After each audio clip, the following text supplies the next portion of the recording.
সূর্যকে যেমন চোঙের বা ভাতের থালার সমান মনে করছেন, আসলে সূর্য কিন্তু অত ছোটও না। আমরা পৃথিবী নামক এই গ্রহে আছি, এই গ্রহ থেকে প্রায় 15 কোটি কিলোমিটার দূরে সূর্য আছে। কত কিলোমিটার? আরো জোরে বলেন। 15 কোটি, মানে 15 কিলোমিটার না, 15,000 না, লাখও না, 15 কোটি কিলোমিটার দূরে। মানে আমাদের পৃথিবী এখান থেকে 15 কোটি কিলোমিটার দূরে কি আছে? সূর্যটা আছে। তো দূর থেকে আমরা যেহেতু পৃথিবী থেকে দেখছি সূর্যকে, তাই মনে হচ্ছে যে সূর্যটা ছোট। সূর্য কিন্তু আসলে ছোট না। আমাদের এই পৃথিবী মানে ঝাড়খণ্ড না, পৃথিবী মানে শুধু পশ্চিম বাংলা নয়, পৃথিবী মানে গোটা ভারতবর্ষ নয়, পৃথিবী মানে গোটা ভারত, বাংলাদেশ, পাকিস্তান, ইন্দোনেশিয়া, চীন, নেপাল, জাপান, ভুটান, ইউরোপ যা আছে পৃথিবীর 250খানা রাষ্ট্র মিলে, সবগুলো মিলে একটা পৃথিবী। পৃথিবীর মধ্যে বা 3 ভাগ জল আর 1 ভাগ স্থল। চিন্তা করতে পারছেন? মানে 3 ভাগই পানি আর 1 ভাগ মানুষটি বসবাস করা উপযোগী। কিন্তু আমরা যেখানে যাই সেখানে দেখি, মনে করি যে সেখানে তো বাড়ি ঘর, সেখানে তো মাটি আছে, কিন্তু মাটির চাইতে পানি এই পৃথিবীতে বেশি। মানে 3 ভাগই পানি আর 1 ভাগ স্থল। এর মধ্যে পাহাড়, এর মধ্যে পর্বত, এর মধ্যে অ্যামাজন জঙ্গল, এর মধ্যে বাড়ি ঘর, এর মধ্যে ব্যবসা বাণিজ্য, সবকিছু। পৃথিবী কত বড় বুঝতে পারছেন? তাহলে বোঝা যাচ্ছে পৃথিবীটা কত বড়, কত মহা বিশাল পৃথিবী। আর যে সূর্যটাকে ভাতের থালার মতো দেখছেন, ওই সূর্যটা পৃথিবীর চাইতেও বড়। কার চাইতে বড়? কার চাইতে বড় বলেন? পৃথিবীর চাইতেও বড়। কতটুকু বড় জানেন? 1 গুণ 2 গুণ না, 100 গুণ 200 গুণও না, 1000 গুণ বা 2000 গুণও বড় নয়। এই পৃথিবীর চাইতে 13 লক্ষ গুণ বড় একটা সূর্য। বুঝেনি মনে হয়? আল্লাহ যে রব্বুল আলামিন, তিনি যে সমগ্র সৃষ্টি জগতের রব, এই মহাবিশ্বের রব, আপনি এখনো বুঝতে পারেননি যে মহাবিশ্ব কি জিনিস। শুধু পৃথিবীর মধ্যে আমরা আছি আর আমরা মনে করছি যে কত বৃহৎ একটা জায়গা। আমাদের এই পৃথিবী তো এত বড়, এই পৃথিবীর চাইতে 13 লক্ষ গুণ বড় একটা সূর্য। 13 লাখ গুণ, মানে আমাদের এই পৃথিবীর মতো 13 লক্ষ। কারণ পৃথিবী যদি সূর্যের মধ্যে ঢুকিয়ে দেন, সূর্য হজম করে নেবে। এখন চিন্তা করে দেখেন সূর্যটা কত বড়। তবে আমি একটু টেনশনে পড়ে যাই। আমি একজন হিন্দু পণ্ডিতের একটা আলোচনা শুনছিলাম। আলোচনা শুনতে শুনতে তিনি বলছেন, তাদের রামচন্দ্র চতুর্দিকে জয় শ্রীরাম জয় শ্রীরাম করে চিৎকার দেওয়া হয় না? আপনাদের ঝাড়খণ্ডেই তো কি নাম যেন ছিল, ছেলেটাকে জয় শ্রীরাম বলে পিটিয়ে হত্যা করে দিয়েছিল। তারপরে আনসারি, তাকে হত্যা করে দিয়েছিল না? তো রামচরিত মানুষে থেকে পাঠ করছে একজন ভাগবত পাঠক। উনি বলছেন এইভাবে, হনুমানজি বজরঙ্গী, তো উনি ছোটবেলাতে ঘরের মধ্যে তার মাথাকে বেঁধে রেখেছে আর জানলা দিয়ে দেখছে যে সূর্য আকাশে ঘুরে বেড়াচ্ছে। তখন ওর পেয়েছে খিদা, আর ও ছুটতে ছুটতে গিয়ে সূর্যটাকে ধরে খেয়ে নিয়েছে। কে খেয়ে নিয়েছে বলেন তো? কে খেয়েছে? হনুমান, বাদরের বাচ্চা। ও নাকি গোটা সূর্যটাকে খেয়ে নিয়েছে। তা আমার ভাই সাদা মনে কাদা নাই। আমি তখন ভাবছি, যখন এই ঘটনা পড়ছি আর তাদের মুখ থেকে শুনি যে হনুমান বাদর নাকি ওই সূর্যকে খেয়ে নিয়েছে, তো সূর্য হচ্ছে আমাদের এই গোটা পৃথিবীর চাইতেও 13 লক্ষ গুণ বড়। তো বান্দরের বাচ্চা খেলেও কি হবে ভাই বলেন তো? একটা চায়ের কাপে হাতে ঢুকাতে পারবেন? কেউ যদি বলে যে একটা চায়ের কাপে হাতে ডুব খেলছিল, বা বিশ্বাস করবেন? তো একটা যদি এই যে হনুমানের বাচ্চা, ও নাকি 13 লক্ষ গুণ সূর্যকে খেয়ে আবার হজম করেছে, চিন্তা করেন। তা আমি আবার একটু ভাবলাম, আচ্ছা ধরেই নিলাম সূর্যটাকে না এনে হনুমানজি খেয়েছে, তো কিন্তু আকাশে এখন সূর্য দেখা যায় কি যায় না? যায়। তো সূর্যটা বের হয়েছে কোন দিক দিয়ে? খেলো মুখ দিয়ে, বের হয়েছে কোন দিক দিয়ে? তো বের হওয়া, এটা কোনো রামায়ণও পাওয়া যায় না, আর কোনো স্কলার আলোচনাও করে না। মানে আপনাকে এতটুকু বোঝানোর চেষ্টা করছি ভাইজান, এই মহাবিশ্ব শুধু পৃথিবী আর সূর্য না, পৃথিবীর চাইতে যে 13 লক্ষ গুণ একটা সূর্য বড় হয়, শুধু আমাদের ফার্স্ট সোলার সিস্টেমে এই গ্যালাক্সিতে কমপক্ষে সূর্যের মতো ছোট বড় কমপক্ষে 2 কোটি আরো গ্রহ নক্ষত্র আছে। সরি, 200 কোটি। চিন্তা করতে পারছেন কত কোটি? প্রায় 2 বিলিয়ন। 200 কোটি। আর পৃথিবীর চাইতে বড়, সূর্যের চাইতে বড় ছোট 200 কোটি। এতগুলো গ্রহ দিয়ে আমাদের একটা গ্যালাক্সি তৈরি হয়েছে, যে গ্যালাক্সিতে আমি আপনি থাকি। এটার নাম হচ্ছে মিল্কি ওয়ে। কি নাম? Milky way. এখন চিন্তা করেন তো মহাবিশ্ব কত বড়। আপনি মনে করছেন এখানে শেষ? না রে ভাই, এটা তো এক গ্যালাক্সিতে যদি 200 কোটি এই গ্রহ নক্ষত্র উপগ্রহ থাকে, এরকম কতগুলো গ্যালাক্সি আছে আপনি জানেন? বিজ্ঞানী খোঁজই পায়নি কতগুলো আছে এখনো। কয়েকশো কোটি এতগুলো গ্যালাক্সি আছে। তো এতগুলো সৃষ্টি যে আল্লাহ করলেন, আল্লাহ সেকেন্ডের মধ্যে সব ধ্বংস করে দিবেন। আপনার যখন প্যান্ডেলকে ধ্বংস করে দেবেন, ভেঙে ফেলবেন, কেন? যখন কাজ শেষ প্যান্ডেল রাখবেন না। যখন আল্লাহ সুবহানাহু ওয়া তাআলা কিয়ামতকে সংগঠিত করতে চাইবেন, সবকিছু আল্লাহ ধ্বংস করে দিবেন, পুনরুত্থান করবেন। আমাকে আপনাকে প্রত্যেককেই আল্লাহর সামনে উঠতে হবে। তাই আপনাকে আমি বারবার এটা মনে করানোর চেষ্টা করছি, ভাইজান, এই দুনিয়া হচ্ছে ক্ষণস্থায়ী। মাত্র 50-60 বছরের জন্য এই দুনিয়াতে এসেছেন, কিন্তু আপনাকে অনন্ত কালের জন্য উঠতে হবে। অনেক মানুষের বারবার প্রশ্ন যে রুহুল আমিন ভাই, কিয়ামতের মাঠে আল্লাহ সুবহানাহু ওয়া তাআলা আমাদেরকে তুলবেন, তো অনেক মানুষ তো আমরা অনেক জায়গাতে আমরা চলে যাই। কোন মানুষ আকাশে উঠতে উঠতে বিমানে ক্র্যাশ করে মরে গেছে, কেউকে বাঘের পেটে খেয়ে নিয়েছে। তো এই মানুষগুলোকে আল্লাহ সুবহানাহু ওয়া তাআলা তুলবেন কিভাবে? বা অনেকের প্রশ্ন আছে না নাই?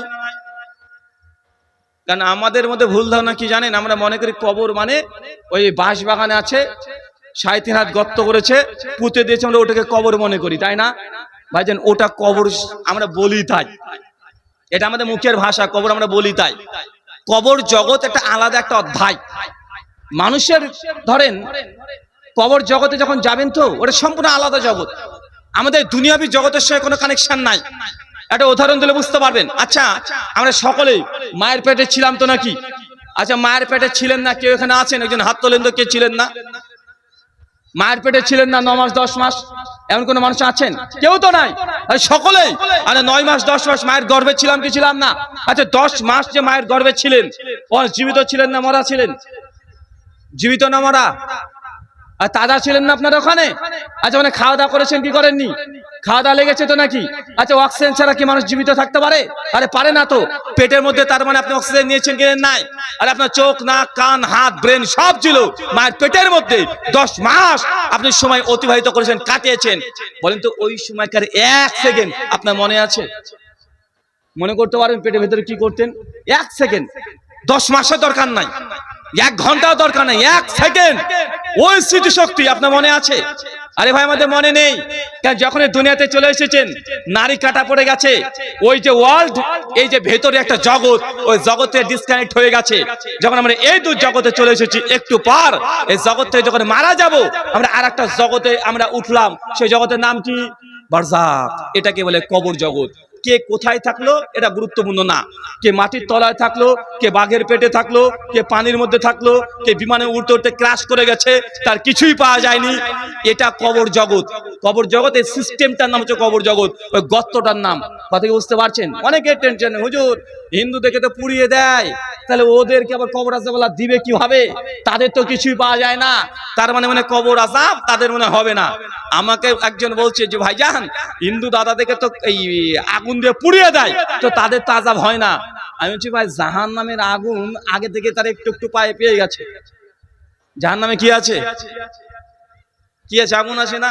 তো মরার পরে আগুন জ্বলছে, তার মানে কি? মোটামুটি মানে পিকচার, মানে ট্রেলার দেখছেন, বাকি পিকচার পরে দেখা যাবে, এমন নয় কি? আসলে আমরা নিজে থেকে চিনতে পারি না।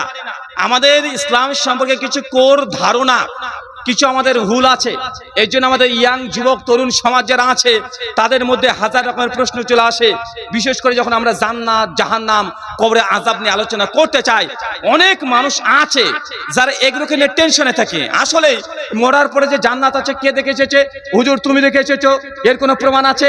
হুজুরদের কাজ শুধু জান্নাত জাহান্নাম নিয়ে কথা বলা, যার কোনো প্রমাণ নাই। ভাই বলে কি বলে না? বলে কি বলে না? শোনেন, এখনো মানুষ নিজে আপনি আপনাকেই চেনেন না। এখন আপনাদেরকে আমি একটা প্রশ্ন করে উত্তর দেন তো সবাই মিলে। আচ্ছা বলেন তো, ব্রাদার রাহুল কোনটা? বলেন। এটা না আমি। কিভাবে চিনলেন আমাকে? সোশ্যাল মিডিয়াতে। আচ্ছা, হঠাৎ করে আমি এসেছি, এখন উনি যে আমি না, উনি যে ব্রাদার রাহুল না, আমি যে ব্রাদার রাহুল, তার প্রমাণ কি বলেন তো? দেখে আপনাদের ব্রেন একটু চেক করি। আমি যে ব্রাদার রাহুল তার প্রমাণ কি? জি, ও আমার চেহারার সঙ্গে মিল আছে। আচ্ছা, আজ থেকে 30 বছর আগে, আজ থেকে 30 বছর আগে কি আমার এমন চেহারা ছিল? আমি যখন প্রাইমারি স্কুলে পড়তাম, ন্যাংটায় ঘুরে বেড়াতাম, মার কোলে যখন আমি দুধু পান করতাম, সেই সঙ্গে আমার দাড়ি ছিল, আমার কণ্ঠ এমন ছিল, আমার চেহারা এমন ছিল, আমার হাইট এমন ছিল, আমার ফিগার এমন ছিল, তো সেই সময় আমি কি আলাদা কেউ ছিলাম বলেন? আচ্ছা, আজ থেকে 20 বছর পর আমি কেমন থাকবো? আমার মধ্যে পরিবর্তন আসবে কি আসবে না? মানে মানুষের এই বাহ্যিক যে বডি দেখছেন, ফিগার দেখছেন, রক্ত মাংসের শরীর, এটা আমি না। আর এটা যদি আমি হতাম, তাতে 20 বছর আগে আমি এমন ছিলাম না। আজকে 20 বছর পর আমার পরিবর্তন হবে, আমার সমস্ত কিছু পরিবর্তন হবে, আমার ফিগারের পরিবর্তন হয়ে যাবে, কণ্ঠস্বরের পরিবর্তন হয়ে যাবে, চেহারার মধ্যে পরিবর্তন হয়ে যাবে। যেমন আজ থেকে 20 বছর আগে যখন বালক ছিলাম, একটা পরিবর্তন এসেছে কি আসে নাই? তার মানে যেটা আমাকে দেখছেন এটা আমি না, আপনার যে বডি এটা আপনি না। যদি হতেন তো 20 বছর পর পরিবর্তন হয়ে গেলে আপনি কি আপনি থেকে অন্য কেউ পরিবর্তন হয়ে গেলেন? তা তো না। তাহলে আপনি কোনটা? একজন মানুষকে চিনেন কিভাবে যে এটাই সেই ব্যক্তি? চিনেন কিভাবে? বলতেন জ্ঞান, যে রাহুল ভাই আপনার জ্ঞান দেখলে বুঝেনি কেন? আপনি যখন হিন্দু ধর্মের কথা বলেন, আপনি কোরআন হাদিসের কথা বলেন, তো এই কথাগুলো শুনে আমরা বুঝে নিই যে এটা হচ্ছে ব্রাদার রাহুল। আচ্ছা, এখন আমার যে জ্ঞান, আজ থেকে 20 বছর আগে আমার সেই জ্ঞান ছিল? আজ থেকে 20 বছর পর আমার সেই জ্ঞান থাকবে? হয় বাড়তে পারে বা কমে যেতে পারে, হয় বাড়বে বা কমবে, টুটি বিচ্ছুটি হয়ে যেতে পারে, পারে কি পারে না? মানুষের জ্ঞান, মানুষের নলেজ, এটাও পরিবর্তনশীল। এটা এককালে ছিল না, এটা ধীরে ধীরে অর্জন করতে হয়েছে। আজকে যে জ্ঞান আছে, আজ থেকে 20 বছর পর এই জ্ঞানেরও পরিবর্তন হবে। তাহলে জ্ঞান দিয়ে মানুষকে আইডেন্টিফাই করা, জ্ঞান দিয়ে এটা মানুষের পরিচিত হওয়া, আইডেন্টিটি এটা না। তার মানুষের জ্ঞানেরও পরিবর্তন হয়, হয় কি হয় না? তাহলে আমি কোনটা, আপনি কোনটা? যতক্ষণ এই প্রশ্নের উত্তর আপনি যথেষ্টভাবে বের করতে না পারছেন, ততক্ষণ পর্যন্ত আপনি মৃত্যুর পর পরলৌকিক জীবন, পরমার্থিক জীবনে আল্লাহ সুবহানাহু ওয়া তাআলা কি করবেন এটা আপনি নিজেও বুঝতে পারবেন না। কারণ অনেক প্রশ্ন লুকিয়ে থাকে, আধ্যাত্মিক বিষয়গুলো লুকিয়ে থাকে, কারণ জনগণ বুঝতে চায় না আসলে আমি কোনটা, আপনি কোনটা। আর আমি আপনি এই মাংসের শরীরটা না, আমি আপনি হচ্ছে আমার জ্ঞান বা ইলমটা নয়, আমি আপনি হচ্ছে আমার রূহ। কি বললাম কথা বলেন? কি জিনিস কোনটা? স্পিরিট, আত্মা, রূহ, এটা হচ্ছে আমি।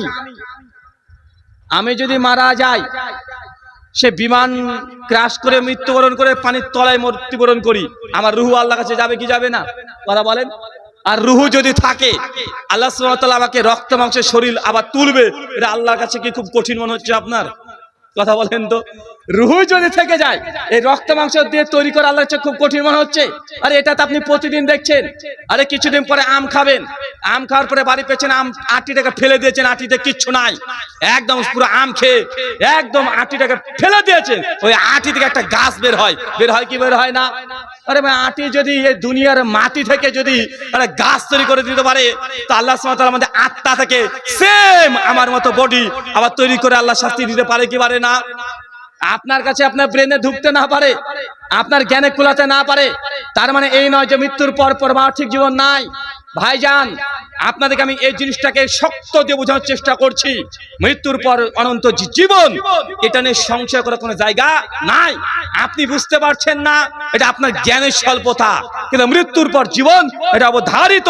যতক্ষণ এর প্রতি ঈমান না আসছে, ততক্ষণ ইসলাম কি, জান্নাত কি, জাহান্নাম কি, এই জিনিসগুলো আলোচনা শুনলেও আপনার ভিতরে কোনো ইফেক্ট পড়বে না, কোনো পরিবর্তন আসবে না, যতক্ষণ অগাধ বিশ্বাস না হবে মানুষের মৃত্যু অনিবার্য। সত্য কথা, সত্য না ভাইজান?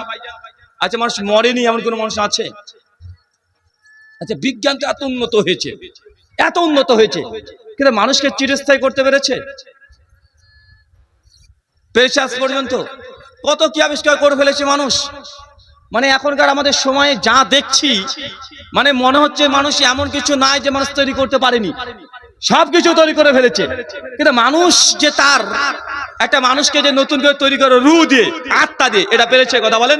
আরে না রে ভাই, মানুষের মৃত্যু যেমন বাস্তব, মৃত্যুর পর আপনাকে আবার তোলা হবে, একদম আমের আটি খাওয়ার পরে আটি যখন ফেলে দেন, যখন আপনি ওই যে কাঁঠাল খাচ্ছেন, কাঁঠাল খাওয়ার পরে কাঁঠাল বীজটা নিচে ফেলে দিচ্ছেন, ঠিক ওই বীজ থেকে আবার ওই বিচি থেকে আবার কাঁঠাল গাছ তৈরি হয়ে যায়। হয় কি হয় না? আমাদের এই আত্মা আছে, যত কিছু দুনিয়াতে করছেন আত্মার মধ্যে রেকর্ড হয়ে যাচ্ছে।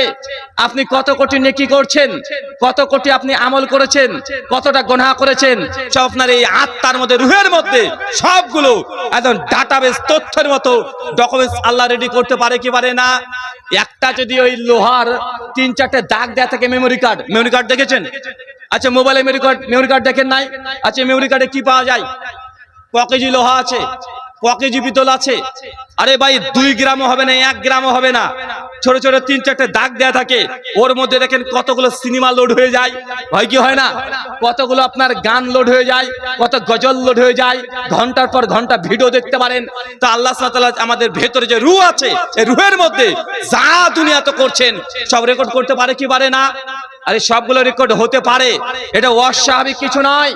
আমাদের তরুণ যুবকদেরকে কষ্ট হয় যখন আমরা ধর্মের কথা বলি, যখন জান্নাত জাহান্নামের কথা বলি, তখন তাদের মধ্যে সন্দেহ সংশয় তৈরি হয় যে হুজুরদের কাজ শুধু জাহান্নাম নিয়ে কথা বলা, হুজুরদের কাজ শুধু হালাল হারাম নিয়ে কথা বলা। তারা মনে করছে এই কথাগুলো আমাদের ব্যক্তিগত কথা, আমরা বানিয়ে বলছি। না রে ভাই, এটা অনন্ত জীবন আছে, এটা নিশ্চিত। এই ইয়াকিন, এই বিশ্বাস আপনার রাখতে হবে। ইনশাআল্লাহ এই বিশ্বাসের মধ্যে কোনো সন্দেহ পোষণ করা যাবে না। আল্লাহ সুবহানাহু ওয়া তাআলা তুমি আমাদের প্রত্যেকে বোঝার তৌফিক দান করো, আমিন। সম্মানিত সুধী, আলোচ্য বিষয় যে আমলে নবীর সঙ্গী হওয়া যায়। আমি খুব বেশি বলবো না, গুটি কয়েক আমলের কথা বলবো, যে আমলগুলো করলেই ইনশাআল্লাহ জান্নাতে পরমার্থিক জীবনে নবীর জন্য সঙ্গী হতে পারেন। আচ্ছা, দুনিয়াতে নবীকে তো আমরা পাইনি। অনেক মানুষের আমাদের ইচ্ছা যে দুনিয়াতে আল্লাহর নবীর সঙ্গে আমরা থাকতে পারতাম, যে নবীর সময় যদি আমরা মক্কাতে জীবন পেতাম, তার নবীর প্রতি ঈমান আনতাম, তার পিছনে নামাজ পড়তাম। অনেকে আমরা লালায়িত আছে না নাই? আছে না নাই? আর অনেকে আমাদের আশা যে নবীর সঙ্গে আমরা থাকতে পারতাম, তার নবীর সঙ্গে আমরা হজ করতাম, আমরা হিজরত করতাম, তার পেছনে নামাজ পড়তাম। কিন্তু সেই ভাগ্য আমাদের হয়নি। নবী এমন কিছু আমল আমাদেরকে জানিয়ে গেছেন যে আমলগুলো করলেই আমরা নবীর সঙ্গী হব। চলেন একটা আমল আপনাকে বলি। এক, সুনান তিরমিজি হাদিস না 2122, নবী বলছেন কোন ব্যক্তি যদি অধিক পরিমাণে দুরূদ পড়ে, তাহলে ওই ব্যক্তি নবীর অতি নিকটবর্তী হবে। কথা বুঝেননি মনে হয়? কি হবে বলেন তো? আপনার আমলে যত বেশি দুরূদ থাকবে, কি থাকবে, কি থাকবে বলেন তো? যত বেশি দুরূদ থাকবে। শেখ আলবানী এবং শোয়েব আরনাউত রাহিমাহুল্লাহ একজন হাদিসটাকে হাসান বলছেন, একজন সহিহ দাঈফ বলছেন। তবে শেখ আলবানী শোয়েব আরনাউত হাদিসটাকে একাধিক সনদ থাকার কারণে তিনি হাসান লি গহরি বলছেন। মানে আপনার আমলে যদি অধিক পরিমাণে দুরুদে ইব্রাহিম দুরুদ থাকে, তাহলে জান্নাতে আপনি নবীর নিকটবর্তী হবেন। যত বেশি থাকবে তত বেশি আপনি জান্নাতের নিকটবর্তী হবে।